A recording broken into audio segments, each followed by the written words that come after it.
All right, good morning, everybody. First of all, I want to welcome you to our brand new Millennium Middle School. You probably remember we have another Millennium Middle School that I think the board made a wise decision, and we actually closed the middle school and are opening a 9th grade center there to relieve the overcrowding at Seminole High School. So at some point in time, I'd love to take you over there to show you what we have going on. We have Sci High there, a career vocational center. We have our own airplane now. Some of you have reported that already. But I know this morning we're here primarily to talk about safety. And I want to begin by just stressing the importance and how proud I am of the collaborative relationship that we have with our Sheriff's Department. As you know, the state gave additional funding this year, both for school safety and for mental health counseling. And every dime of that money, I sit at the table with the Sheriff's Department, the local agencies, to make sure that we are doing the right thing. We're educators, and I count on the expertise of our sheriff and his experienced team to help us with all those decisions. I'm so privileged the sheriff has allocated and actually resides within my building, Captain Francis and a lieutenant also. And as far as school safety, nothing could be better because they brief me at least 2 times a day what's going on, not so much in the schools, but in the communities, things that we need to be aware of that could possibly spill over to the schools. But we've done a lot. Our board over the past 5 years has committed and expended $25 million on school safety measures around the campuses. And when the tragedy happened in South Florida, we were bombarded with questions. What are you going to do differently? Our response was we're going to continue doing what we have been doing. We're entering our 3rd year with school resource officers already at schools. We're going to use the additional dollars to put a 2nd officer in our more crowded schools, our larger schools. So I just want to sum it up by saying we're doing everything that we possibly can do under absolute expert advice of the sheriff. Every communication tool you could possibly imagine for us to have between our teachers, our families, and our students are in place, and we continue to look at new measures under their guidance. Thank you. Thank you. Good morning, everyone. I am so excited about the beginning of the school year tomorrow. Here in Seminole County, like the superintendent had mentioned, we have experienced such a great working and collaborative relationship with all those who have a vested interest, from superintendent and his staff, faculty and staff on all of the campuses, and all of our wonderful school board members to ensure that our children are safe. Actually, we look at it as our greatest responsibilities to protect our most vulnerable. And when you list that out, children will always be at the top of that list. The Seminole County Sheriff's Office, in partnership with all of our municipalities here in Seminole County, actually had a dedicated school resource officer on every public school campus 3 years ago. As soon as the tragedy happened in South Florida, before any effort or direction came out of Tallahassee, we immediately worked with our superintendent to make sure that we had moved resources where there was 2 dedicated law enforcement officers on every high school campus in Seminole County. Another thing that we do that is unique to our overall safety is Captain Rick Francis, who has become internationally known for his expertise on school safety and security, a great ambassador for the schools, for the Sheriff's Office, but most importantly for our communities. I'm so proud of the work that you and your team do day in and day out because we have really a passion to serve. There'll be questions at the beginning of the school year. Some of the things are going to be centered around traffic concerns, and typically at the beginning of the school year we hear traffic safety issues because some parents are dropping children off at new schools. So we ask, as we rotate into the beginning of the school year, be patient with us. It typically takes law enforcement as well as mom and dads a few weeks before they learn the routine and what's going on. But we'll be out there starting tomorrow with a little bit of a greeting session from our law enforcement officers, sheriff's deputies, members of the fire department, just to reassure families how safe they are. As a dad of 2 small boys that attend, I guess my 14-year-old is not that small anymore, he's about as tall as me now, but 2 boys that attend Seminole County Public Schools, when I drop them off, it just makes me feel a little bit more comfortable when I see those marked vehicles on the front of those campuses. That presence is not only for safety and security, we are also teaching a 5th grade curriculum focused on safety. which talks about life skills and some of the things that are relevant today. We remember the DARE program that was Say No to Drugs. Well, simply Say No to Drugs is not good enough anymore. We got to talk about sexting, texting, cyberbullying, and this program that we do through our partnership allows us to do that day in and day out. We have our therapy dogs, and we released some media releases over the past couple of years of our therapy dogs that are on the campuses that have absolutely been a blessing. And you can look on our social media. There's been some previous news stories about that. But you can think about a young child that is the victim of abuse, neglect, or abandonment having to disclose to law enforcement or school representatives what was going on. And having that dog there is just a really wonderful, wonderful addition to our overall holistic strategy of safety and security. I will say, because typically the superintendent and I do at least one press conference when there are some perceived school threats. Now, what we do, and Captain Rick Francis will talk a little bit more in depth about this, is we want to be as transparent as we possibly can with the parents. And sometimes there are threats, there are things that kids will say because they're being kids. I can assure you, if there was any credible threat going on, we would have a news conference. You'd see the superintendent, myself, Captain Rick Francis, providing some very specific direction when it comes to those things. So sometimes parents will hear from their students, this is going on, somebody wrote this on the bathroom wall. If there was ever a credible threat, you would hear directly from us personally. However, there may be times where we want parents to know about what that threat was and explain a little bit about that because of our transparency. We don't want anybody ever to get alarmed with that, because when you have nearly, 70,000 children, our schools are safe. It's remarkable how safe they are. With that, I'll turn it over to Amy Lockhart, our chair of our school board. Thank you all so much for being here today. As the chairman of the school board, I speak on behalf of the entire board that we are so grateful for the support that this community gives us on a regular basis and for the relationships that we have with the sheriff's office. It is remarkable. I would say we are probably the only district in the state of Florida and perhaps the country, as Captain Francis goes around and talks in different states, that has this type of embedded relationship with the sheriff's office and the school district. It makes for a seamless, much more comprehensive approach to safety in our schools. And as a mom, as a parent of a child in Seminole County Public Schools, that is the most important thing to us as school board members. We know that people have entrusted their children to us, their most valuable asset. And so we take that responsibility very seriously and are thrilled. Thank you, Sheriff, very much for the work that we do together. I also want to thank the legislature. They acted after Parkland and saw the need for additional licensed mental health counselors and wraparound services for our students. So many of the students that we know struggle with making poor choices and getting in a situation that we would like them to not be in on our school campuses are there because of issues that they may have at home that come over into school, and we want to provide them the support that they need. So we have $1.4 million that will be included in our budget this year for additional licensed mental health counselors and clinical social workers to work directly with our students and our staff in helping to identify where there are needs and to help those students and those families directly. So we're thrilled to be able to have that. So thank you to the Florida legislature. I know sometimes our legislators get beat up a little bit. So when we want to thank them and tell them that they've done a good job when they've done something great for us. If there is anything that comes up as a parent that, to reiterate what the sheriff said about perceived concerns or deficiencies on our campuses, I would love it if our families would reach out to their principals directly or to our school safety and security office rather than posting those things on social media. We love social media. It's a great way to communicate with one another, but if you can communicate with us directly, we can get those things addressed and respond to you.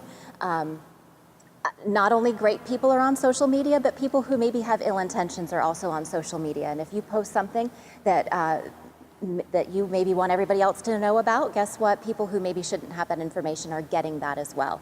So please use social media for the good that it's intended, and if there are things that you're concerned about, certainly reach out to our school safety office, or your principal would be a great person to reach out to. Thank you. Again, we're going to have a great school year. This is going to be an awesome start to the year tomorrow. And thank you again to all of our parents for entrusting your children to us.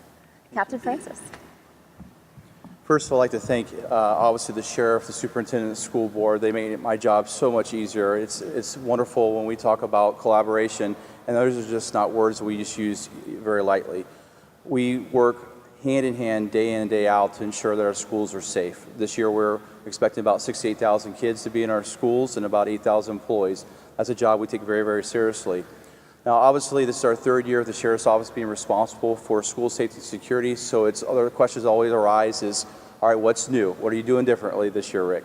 So I want to highlight a couple different changes this year that we are bringing to our schools that some you'll see and some obviously are going to be a little bit less transparent. But one of those things is obviously we believe information is power. And starting this year, at the high school level, our kids are going to have the ability through their parents to upload their cell phone numbers so we can include them during mass notifications, for example, like a lockdown drill or something like that, or a true emergencies. So the parents will go through a process, upload the student's cell phone number, and then if the principal and or our office opts to send out some messaging regarding a critical incident, those students will get that notification as well. We hope that helps with our response in these emergencies, and an informed student will be, we believe, a safe student. Also, what we are doing is we are using a dismissal management app in one of our elementary schools that we're going to run the full school year. And that app in itself is called Pick My Kid. And that helps us with dismissal management. When the parent comes to pick up their loved ones, we are able to help that process speed up. And also there's accountability from the school side and for law enforcement. So we know that the kid got in the right vehicle, and this will also address walkers, bus riders, and stuff like that. Also some functionality to it is that it eliminates a lot of that call into the office in the old days where we wrote notes to the administration that my kid's going home this different route. All that can be done on a dashboard that's provided access to the parents. And so they simply come in through the car line. There's a digital check-in, and wherever those childs are being held, for example, maybe our dining room, then that child is brought to the car ramp. There's a digital handshake between the parent and the schools, and anybody else on that notification list, maybe grandparents or a spouse, is also getting a notification that the parents or the child has been picked up. So as we move on, if, for example, a person walks, then there's a faculty member actually using a smart device to show that they've left the school so the parents can expect them at home, and also on our schools, our bus routes and stuff like that. Also what we're doing, prior to this year, if we had an incident in a school, a critical incident, we had to reunify off-site. That would have been done by pen and paper and stuff like that.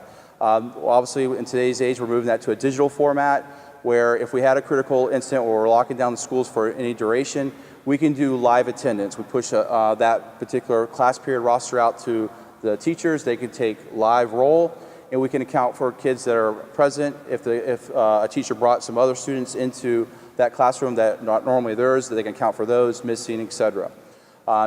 In the instance where we move off-site, that process is going to be sped up now digitally. The parent shows up with their ID, they're on an approved list, everything's done digitally, and they'll reunify. And again, same notifications going out to the rest of the parents, guardians, that or grandparents, whatever the case may be, that child has been reunified. We're also setting some different school safety PSAs and stuff like that. The superintendent and I, post Parkland, spent a lot of time going around to the schools. And one thing that was crystal clear to us is that our message really wasn't completely getting down to the lowest level. We had kids come up to us and say, hey, I'm not really quite sure what to do here. So we did a little bit last year, we're gonna do a lot this year, where we're driving those PSAs directly to the families and kids and saying, please watch this, and as we move forward. Also with our relationship with MutualLink and our Rave Soft Panic app, there's other security measures that are going to go into place with the trigger of that particular lockdown or notifications and stuff like that. So that's just a little bit of highlight of some things that we're doing differently this year. Obviously, we feel that we are ahead of the curve in a lot of areas. Obviously, there's been some new changes with the law. When that was completed, we were almost 100% compliant when the law was signed. We've cleaned up some processes, for example, threat assessments. We've always done those. We just made it more of a unified and put that on a digital area platform to make it easier for the faculty to do. Thank you. Now, if anyone has any questions, if you guys want to just ask away, they'll field those for you. I don't know if it's for Sheriff or Captain Francis with this question. A lot of the districts around the state have been trying to comply with getting the resources available, such as more deputies into the schools. Are you having a hard time finding that? And are you having any problems with deficiencies in your department anywhere else, such as like road controls and stuff to fill those positions? Yeah. So we're not having any problems at all with staffing the schools. We really worked to do that 3 years ago. We added maybe 5 or 6 additional positions to cover the school campuses, and that was the 2 deputy sheriffs in the high schools. And right now, we have a workforce of 1,400 people. We actually only have less than 10 vacancies. So when I hear the stories of jurisdictions across the country that, quite honestly, were not as prepared for this, in some cases, the larger agencies are hiring hundreds of people. But for here, we weren't in a situation where we had to take deputies off of the road as an immediate knee-jerk reaction to staff the schools. We were there already, and we're very fortunate that our partnership with our school board and our superintendent and our board of county commissioners that allowed us to fund that put us ahead of the curve before everyone. And this also is a sort of, I don't know if you deal with the city schools where the Sanford and Oviedo staff those buildings, but maybe the superintendent can talk to that, or Captain Francis. How are those schools being staffed with officers as well? So all of the cities participate in this school safety and security. So we have oversight of that, but the cities, we want them to stand up their own and put them in the schools. We send them through a myriad of training before they enter our schools. Matter of fact, we just finished a full week what we call wraparound service. So they're getting anything from de-escalation, youth mental health, all the way to a day on the range with our SWAT guys, and everything in between. There literally is contractually 15 different training that they have to go through before they enter our schools. So the cities participate just as much as we have. Our chiefs are very, very passionate about that responsibility being in the schools, and we believe the cities handling their own schools is the best of both worlds. So as we move forward, we believe that partnership will continue to grow. We like the mandate from Tallahassee was a single officer deputy in school. We obviously had met that. This year we added a second officer or deputy to every single of our schools, and the cities complied with that as well. Like Dr. Griffin mentioned, we are adding a little bit more layers to the middle schools, especially those schools that are over 1,000 kids. And we've given a little bit of leeway on some of that deployment at the city level and the sheriff's office level when the cities or the sheriff's office able to do that. This is for the superintendent. I was curious about the new programs you mentioned regarding the for cyberbullying, for texting, and all that. Can you tell me any more about why that is so important and what the programs are going to be like, briefly? Yes, we, as with every other school district, cyberbullying, sexting, texting, all are issues that we have to deal with. So we last year started off by doing 15 student forums to really find out what students are doing. And we are scheduled to go back out again this year to find out the social media sites that they're utilizing, how they can report and get assistance. We are following the mantra, if you see something, say something, but we're also telling everybody to do something.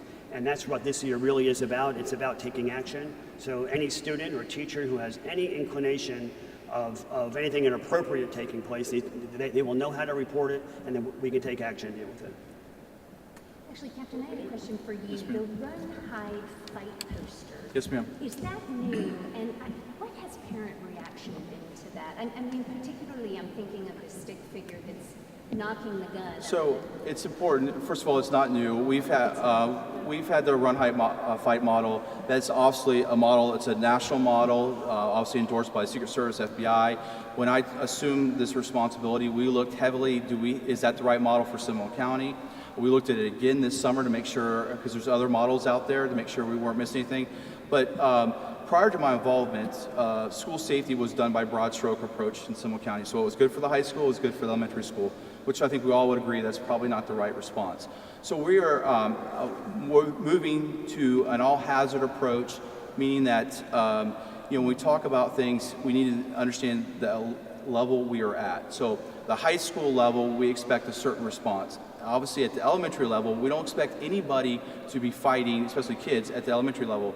And we've pushed out great training videos, maybe at the secondary, the middle school, and high school level, and purposely not done that at the elementary level. Now, my team is currently working on to fill that gap with something that's very age appropriate for that level.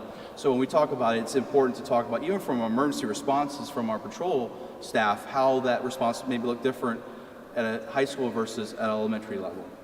And we're actually asking this year, one of our changes is an all-hazard approach is, adults are going to need to make adult decisions. We may lock a school down, and that person in that situation at that time, based on relation to the threat, their options are different if the threat was on top of them. So that's a little bit. And to answer your question about digital citizenship, one of the things we've done is partner with the FBI Innocent Images Task Force. And we go through the high school, middle school level, and we teach a digital citizenship class. And it's geared for that exactly, to teach the kids what to do, what not to do.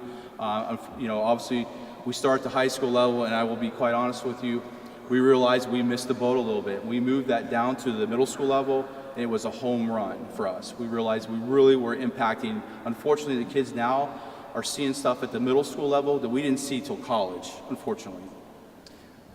Last year there was a lot of talk from principals and so forth about some of the security issues at certain schools because they're either open campuses or they're old and it's easier, there's no barriers when you walk in the door pretty much and they can just sort of go wherever. How are those issues, how have they been addressed, I guess, at some of the schools? I know Lake Mary was one that yes. in particular. So we have, with the board's approval and superintendents, we have a well choreographed plan to mitigate any perceived shortcomings. For example, and I just had all the principals together for a 4-hour training block on school safety and security over the last couple of weeks, and that is one of the items that we're talking about. You cannot have an open campus atmosphere and still maintain a safe environment at all. So as we move forward, you'll see a lot more strategic physical security. But I want to make sure that, and I've gone on record over and over to say this, physical security, fencing, cameras, access control, and things like that is important. But that's really only about 30 or 40% of my equation. The other side of that is what I consider the soft side. That is the threats assessments. That is mental health. That is bullying. That is what we need to be concentrating on. And speaking of mental health issues, is the school putting more into mental health this year in terms of money and resources? I know you talked last year after Parkland about partnering with UCF on that. What are you guys doing more? Are you guys doing more? Yes, we are going to do more. As Ms. Lockhart mentioned, and we're very thankful the legislators allocated $1.4 million for Seminole County schools. We have an ongoing, so going into our 4th year now, relationship with UCF. So we have been running pilot mental health programs at a few of our schools. Because of the additional funding, we're going to be able to ramp it up significantly.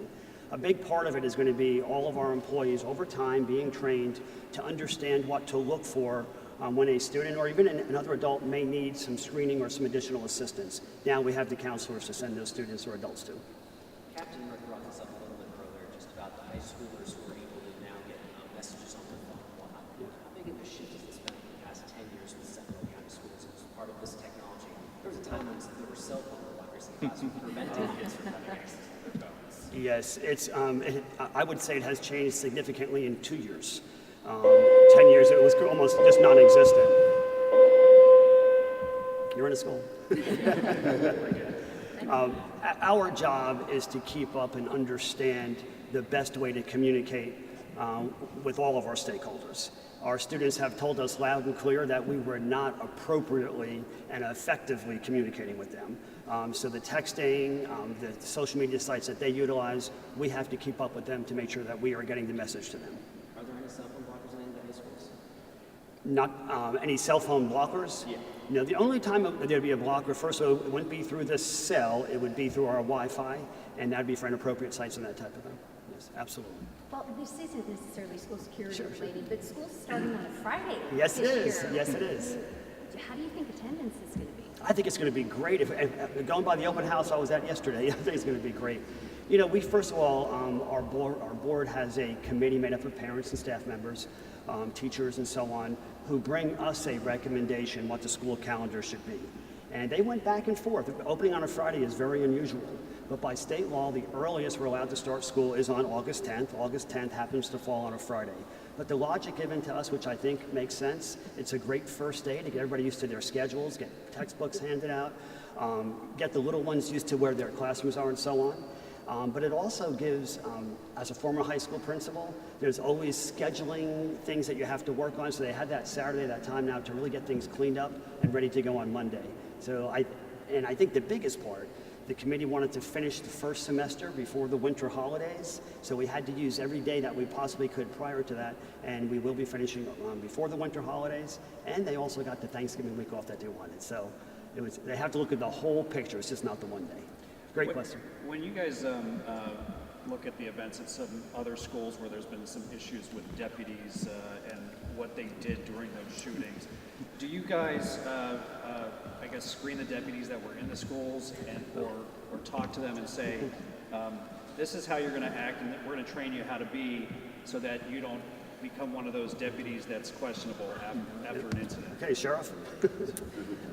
So yeah. It's good to be the sheriff, right? So here's the deal. Law enforcement officers need to be selected because they demonstrate the moral courage to do the job of a law enforcement officer. Without question, law enforcement officers here in Seminole County know that it's their responsibility to immediately engage any threat that is on any campus. Anything else short of that is just unacceptable. As situations evolve and there's this potential of the run, hide, fight situation, well, the good guys got to be coming there fast. And that's what we do, we train. We not only train with law enforcement officers at the sheriff's office, but all the police departments, and what we do is we also train with the fire department to make sure that in a critical emergency situation, our fire department can get into an area to provide critical life-saving services that are there. So when we select, we collaborate with the school principals. We collaborate with Rick Francis's office because he is in charge of overall school safety. But we make sure that every person that's a member of these teams demonstrate that, which should be easy because every law enforcement officer should do that automatically.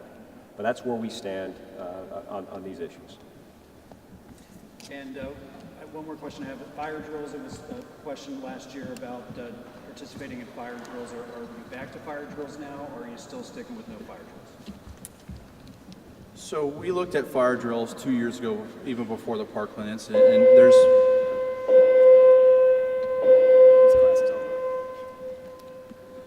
So fire drills is, if you look at school safety, fire drills and using those maliciously to get potential access to victims has always been a concern of us as we look at the big school campus safety package. And honestly, we looked at this 2 years ago, and there's federal codes, state codes. I use the word code instead of law, but we are handicapped a little bit. Now, I will give credit where credit is due. The superintendent after the incident. Regardless of how it washes out, did the fire alarm get pulled or not, it doesn't matter. The belief is the fire alarm was pulled and they had potential access to victims. The superintendent, after the incident, remembering our prior conversations about it, immediately enacted, we froze last year the rest of the fire drills. We have met with our fire marshal for the school board. We've also worked collaborative with our Seminole County fire chiefs to make sure that we are not outside of the box a little bit, and we have also solicited all other districts throughout the state to make sure we're in compliance. So we are using a little bit of a modified system this year where we are knocking out a vast majority. First of all, we have to knock out a certain number within the first 30 days of schools. There's also some exceptions to like portables and stuff like that we will obviously take advantage of. But as it comes to, we are back to a little more of a modification where we're going to do some drills, but we're more concerned about more other emergency response drills as we move forward. But there's other, so just because we suspend a drill for that month doesn't mean we're not doing anything fire related, because there's other ways to deliver that message, i.e. videos and stuff like that.